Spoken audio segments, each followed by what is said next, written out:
So I watched Oppenheimer and Barbie on the same day, and it was worth watching. Barbenheimer, so said by the internet, happened when two films with completely different genres were released on the same day. One is about a man who created an atomic bomb, and one is about dolls. It's weird as it sounds, but somehow these two anticipated films kinda redeemed the summer box office, unlike the previous ones.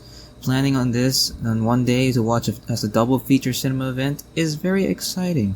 Now that's a great marketing strategy from both unintentionally. So this video will talk about my thoughts and review on these two ambitious films in a battle for a bigger box office. So let's start with Oppenheimer. So look, I adore Christopher Nolan as the director and the writer of this film. His previous works are known to be unique, iconic, and timeless. You can say that I am a try-hard fan of his work, but I loved his film Inception. That tell you that much. So I started watching Oppenheimer on IMAX for the immersive experience, and let me tell you, it was the most breathtaking and wonderful viewing experience I've ever had. The sound and score when the suspension was going on, the first detonation of the Trinity test scene gave me the chills, and the devastating ending that this man realized that he gave the world destruction and nuclear war.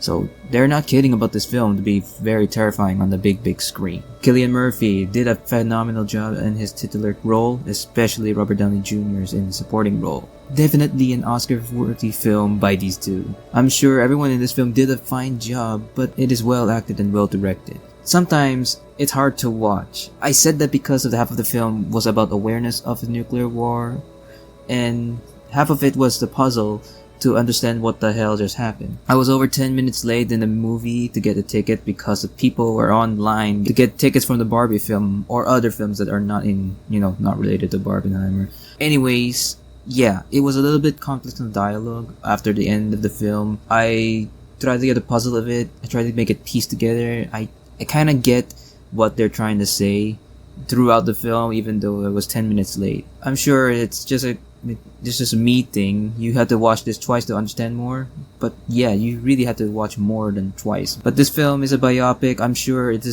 know this is a serious and important film, so I am not complaining because the dialogue includes and contains science, physics, chain reaction, equations, and all that stuff. I'm just a film goer that loves in his director's previous work. But despite that, the way I feel about this film on IMAX, the film has a great purpose to watch in cinema. You really had to watch this to see yourself and feel, its purpose. It's meant to be an IMAX movie. And having a thrilling horror message of reality in the real world, like a real world you have to see it's about to end any day now, or when we don't know when it's gonna end. Even if I watch this film in the regular seats, I would still feel the same way as I am in IMAX. It isn't my favorite film, but it is one of the greatest films ever made by Christopher Nolan himself. Well done for him. Love the thrilling IMAX experience, and of course I would love to see there again. 8.6 out of 10 of this movie. After leaving the theater, eating snacks, and waiting with a lot of people, it's Barbie time. Before the film started, my expectations were low, and I was curious on how this film would turn out, because I have confidence in Warner Brothers, of course, and Greta Gerwig, and Noah Baumbach.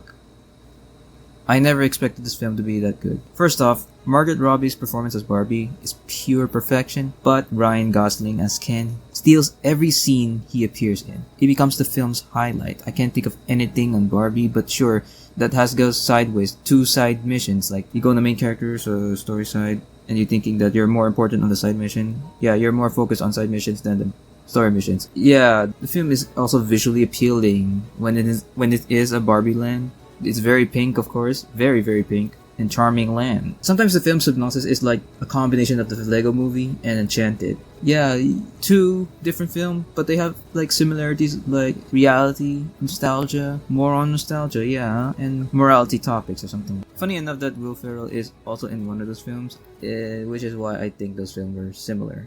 Yeah, the film is funny, sure, but enjoyable and emotional, apparently. But much obvious that the film adds more on feminism topics and meta references and humor and fourth wall breaking. It's the most classic Warner Bros. Humor you can ever get.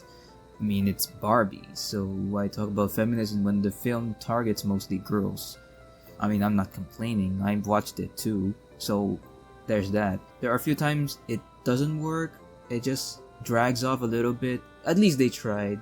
I can't I just can't believe that the writers of this film were the same people who made Lady Bird and Marriage Story. But hey, what is there to complain anyway? It's the film all about dolls and nostalgia.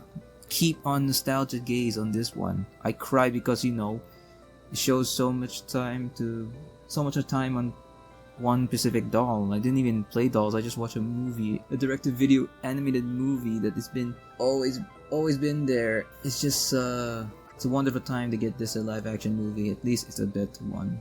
And yeah, that's all I can say in this film. That's all. 7.4 out of 10. Barbenheimer exists as an internet trend, but these two ambitious films slowly redeeming the summer box office and blockbuster cinema. As well, in general, it was a worthy cinematic experience. Nolan's Oppenheimer on IMAX gives us a spectacular visuals and storytelling, while Gerwig's Barbie film gives us a pink-gazing nostalgia factor with comedy with meta-humor out of nowhere. We truly lived in a film entertainment society. I have to add that because I just want to say it. So, which one's best to watch? If you're into war biopics or mature drama films, then Oppenheimer is for you.